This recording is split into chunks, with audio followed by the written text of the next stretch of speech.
بے شرمی اور ڈھٹائی کی جیتی جاگتی اگر کوئی شکل ہوتی تو وہ ہو بہو عمران خان کی صورت میں ہوتی۔ منافقت اور یو ٹرن کا دوسرا نام ہے عمران خان۔ کپتان مخالفین کے لیے اخلاقیات کے لیکچر اور اپنی باری آئے تو میری چیز میری مرضی۔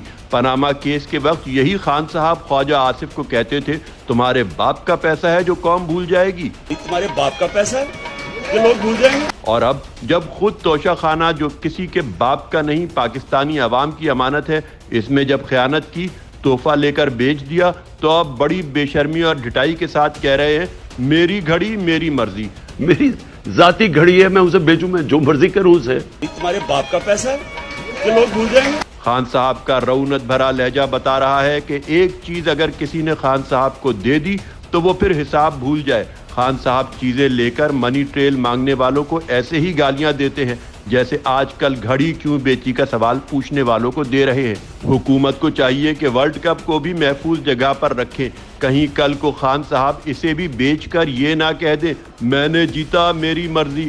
پہلے وزیر اعظم ہاؤس کی بھینسیں اور گاڑیاں بیچیں، پھر دوست ممالک سے تحفے میں ملنے والی گھڑی ہی بیچ ڈالی۔ یہ تو شکر ہے خان صاحب کی حکومت نہیں رہی، ورنہ انہوں نے تو ملک کا سودا کر کے کہنا تھا میرا ملک میری مرضی، میں وزیر اعظم ہوں، جس مرضی کو بیچوں، آپ لوگ کون ہوتے ہیں پوچھنے والے۔